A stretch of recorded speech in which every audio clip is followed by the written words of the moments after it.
Welcome to episode 5, everybody. My name is Ace, and this is the Average Investors Podcast. Today's date is April 1st. I wanted to let you guys know two things. First, we do have a YouTube channel that I just set up this week, so please be sure to subscribe and share with your friends. So far, I have just added the audio for the last 4 episodes, but in the near future, I will be doing tutorials on how to use things such as crowdfunding or using certain brokerages and give you guys more of visual learning. Alright, I also want to let you guys know that each episode will be dropping first on Spotify and Apple Music before it drops on YouTube, roughly a week earlier. The second thing I wanted the audience to know is that we also have a Average Investors email.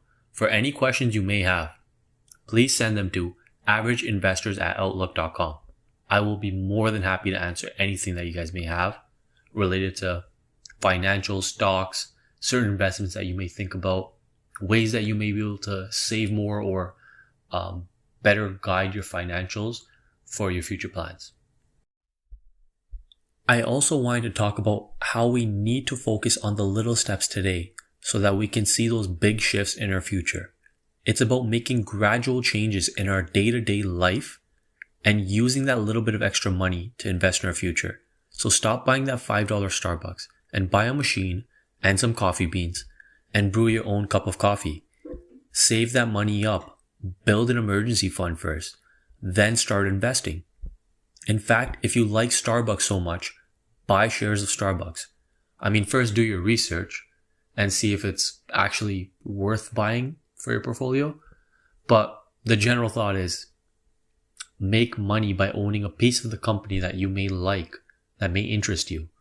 So at least that way, when you go shopping there or when you go see somebody drinking a cup of Starbucks, you at least know it's putting a little bit of money in your own pocket. Now, today's main topic and the absolute highlight of this episode is going to be real estate investing. So I'm going to talk about real estate and the many ways you can invest in real estate. Since the dawn of civilization, individuals have owned or claimed property as their own. We as humans find tranquility in finding a place to call our own. But to own land nowadays seems quite difficult, as prices keep going up and it just seems like those dreams get further and further from reality. But that's why I want to tell you guys about the many ways of owning real estate. First off, let's talk about that one that everybody knows. Buying property the old way of owning residential, commercial, or land. This can be buying a house, a condo, a store, a farmland, or just anything that is physical land.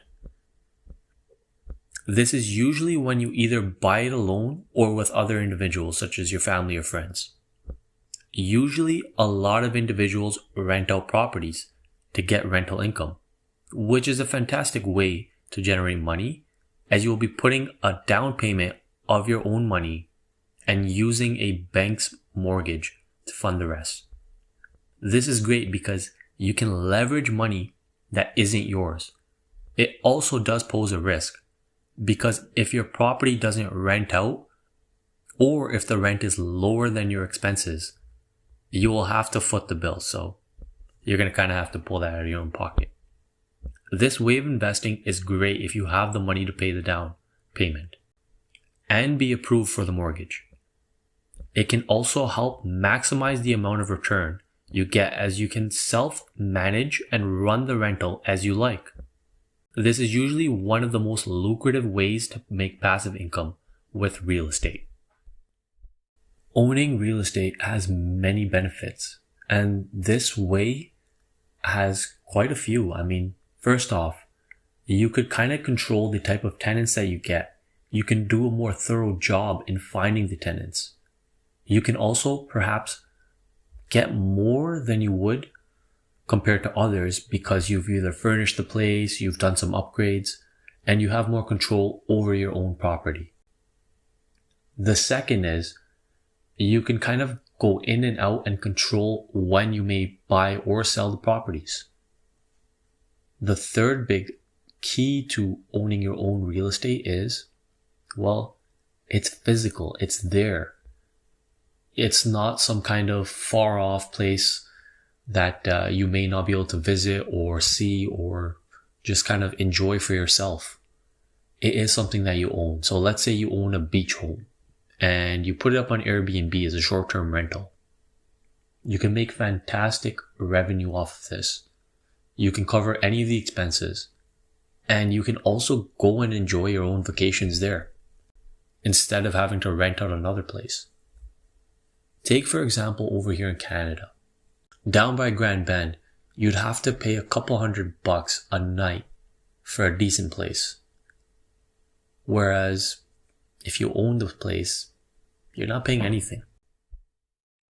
Another key benefit to owning and operating your own rental or real estate property is you can upgrade and do things as you like to help generate more income.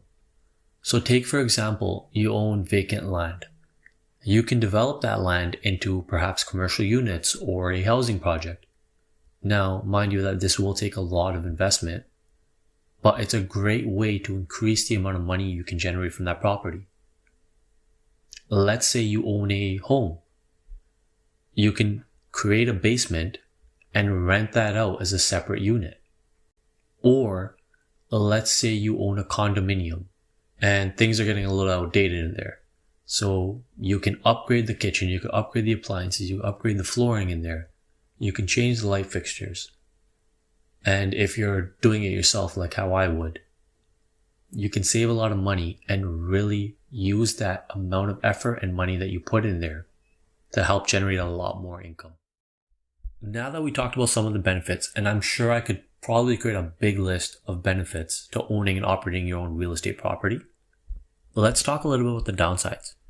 So first off, it will require a lot of work.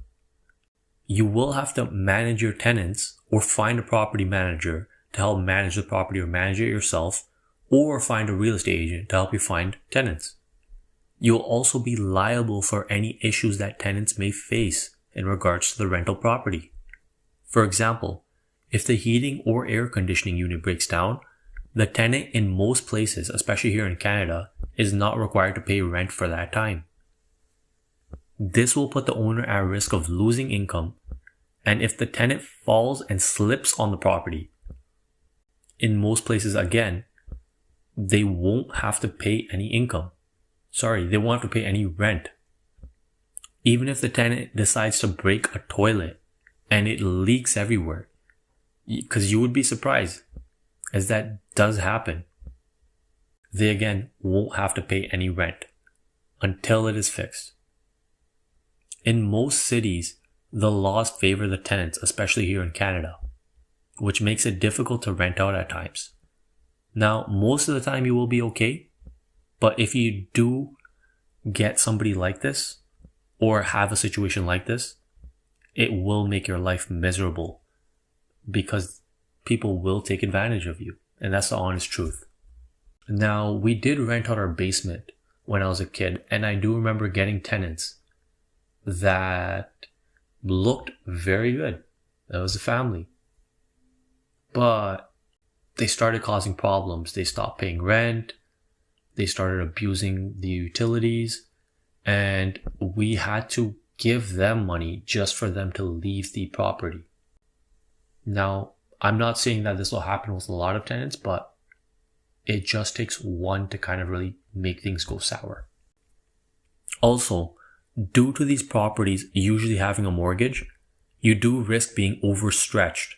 And if you have a bad tenant or any issues in receiving rental income, you could potentially risk losing the property due to not having funds to keep up with your mortgage and other expenses.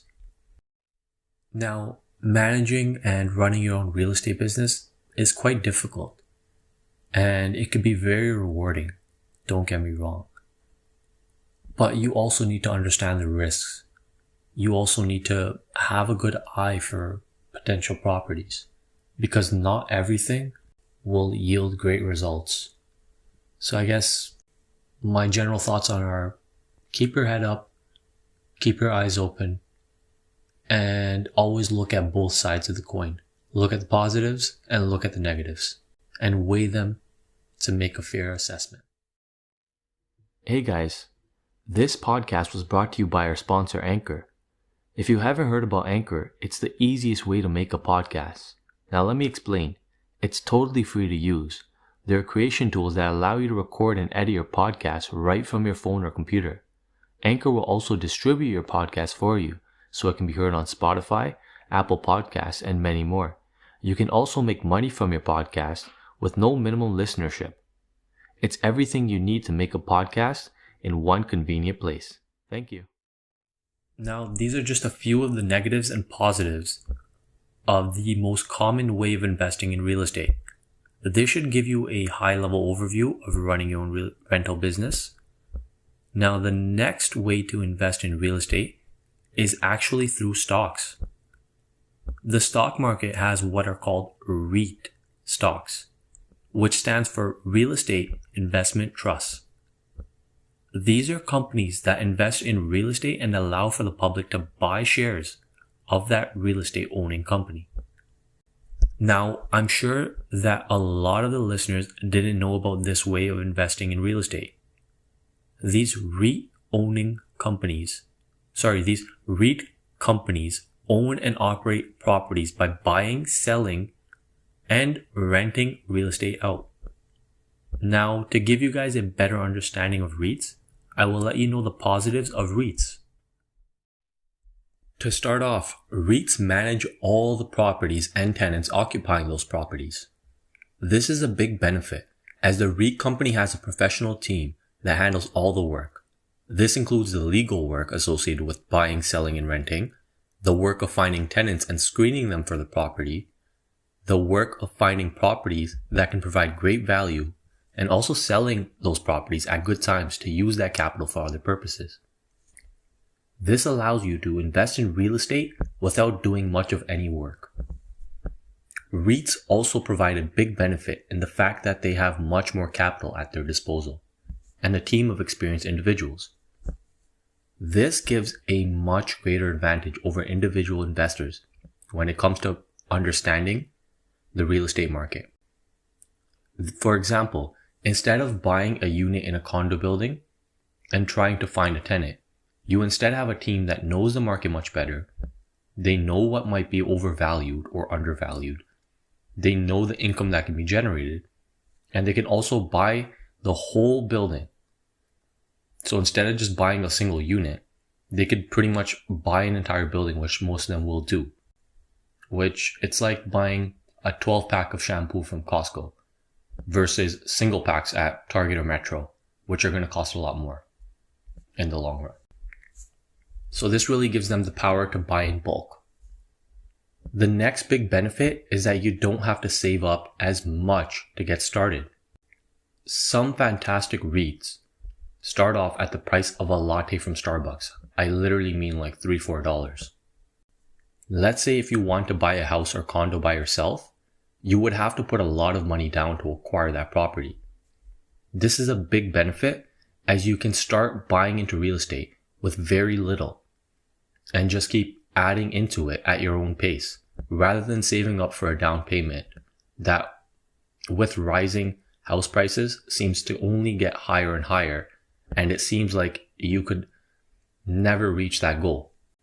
But thank God for REITs. By the way, this also applies to flexibility of selling, which you can do at your own discretion. Now, there's another bit of a benefit on that as well. When it comes to buying a pre-construction home or condo that you eventually plan on renting out, you also have that time that you have to wait for the project to be finished. And then even then, there's usually a occupancy period where you don't actually have full ownership and certain places won't allow you to rent it out. So you got to be a little careful with that. Another big benefit to REITs are that most will pay out 90% of the profits that they make to avoid paying corporate taxes. This is a great way for those that are looking to create a passive income. A lot of REITs paying out 90% of the profits usually is somewhere between 7 to 10% return on your investment for the year. And you got to pay attention to also the dividend growth when it comes to this. because usually a lot of them will grow the dividend over years. So maybe you're making about 10 cents for a $20 share of a REIT. Well, maybe next year they might be paying 11 or 12 based off of previous year's growth. They will also use that other 10% to strategically acquire or sell and find new opportunities. Okay, the final big benefit is that REITs can truly diversify your real estate holdings, as they allow you to tap into different countries all over the world. They allow you to buy residential, commercial, office, or retail space. This is a great way to tap into different sectors or markets that an individual investor wouldn't be able to reach. Now, that about covers some of the benefits. But what are the negatives to REIT investment? For starters, the biggest negative is that you do not own any of the properties directly. You are part of a company. You own a piece of that company which owns this real estate property. This means that you have no actual control over how they, use that property, what they do with that property, or even be able to go and use that property yourself. The second is that you have no physical connection to that REIT holding. So unlike owning your own real estate, which you could use or visit, you cannot use the REIT owned property. This really puts an emphasis on the hands-off part with REITs. The next big negative to REITs is bad management. So you always have a potential for bad management. Let's say the management team invests in some bad properties. For example, an apartment building where they just aren't able to find enough tenants to cover the cost of running the building and paying the bills. This would ultimately eat at the REIT's cash reserves or make the company leverage money to cover the loss.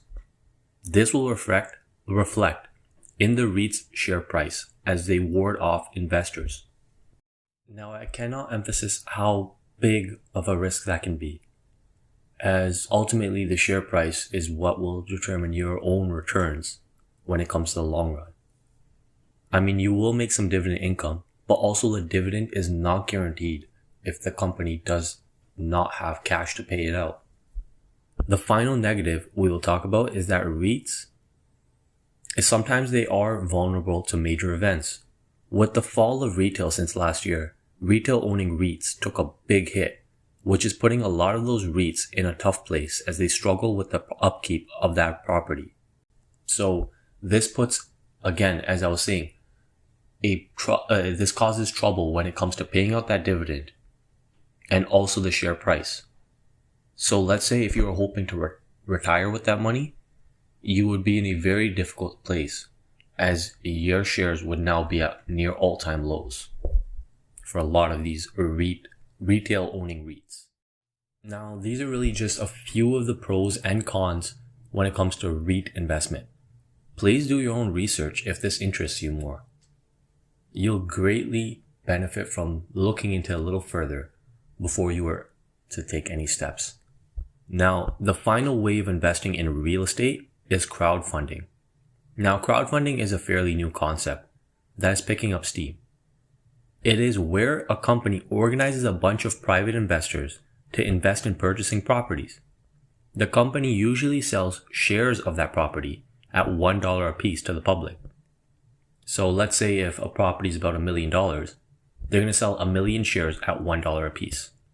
They also outline a plan, the legality behind the property's purchase, the estimated returns, and property details in a memorandum.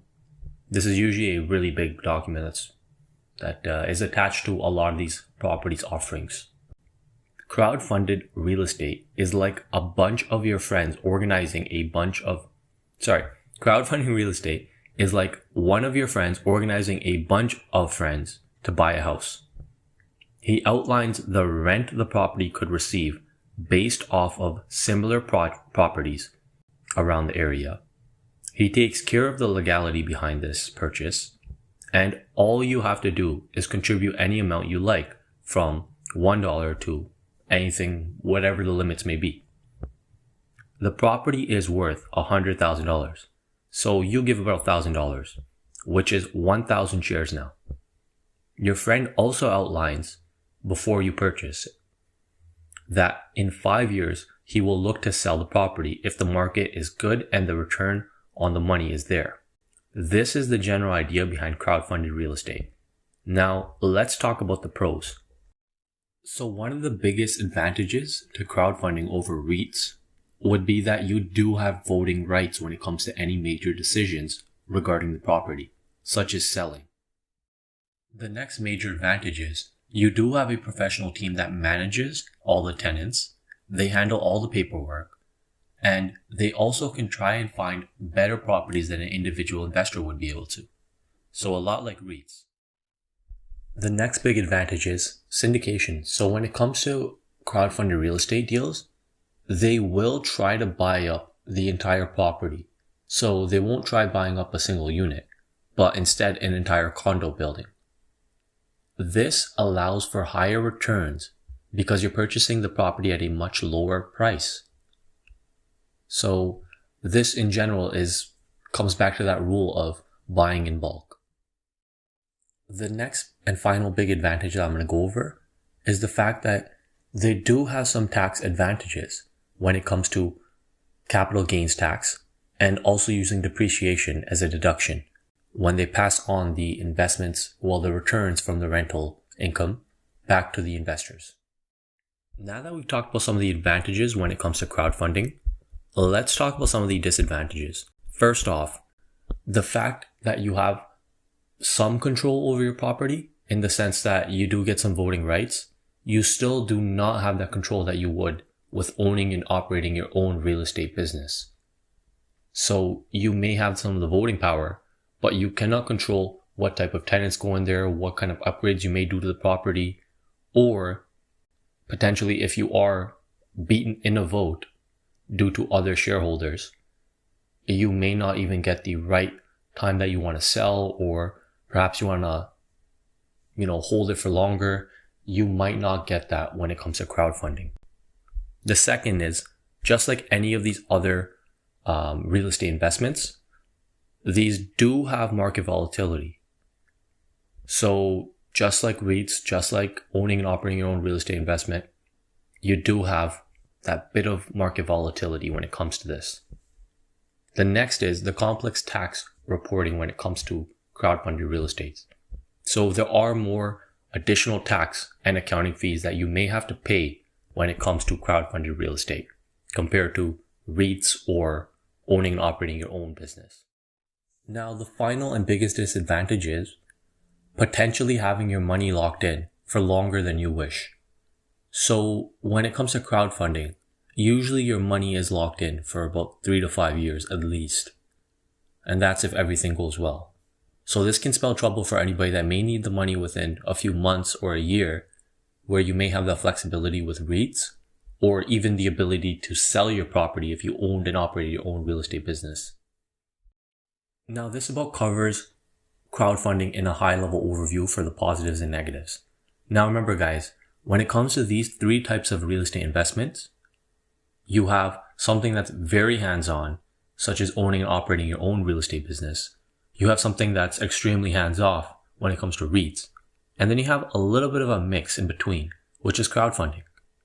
So in the near future, I am going to create video tutorials on how to buy REITs, how to buy crowdfunded real estate deals, and I mean in the very near future. And I will create a YouTube tutorial on how to purchase and operate your own rental property. So stay tuned, make sure to subscribe to the YouTube channel, and thank you guys so much for listening. I really love all the support that everybody's been giving, and the growth that we've been seeing is absolutely phenomenal. So keep sharing, subscribe to the YouTube channel, send your questions to the Average Investors Podcast email, and let's keep moving forward. Take care, everybody.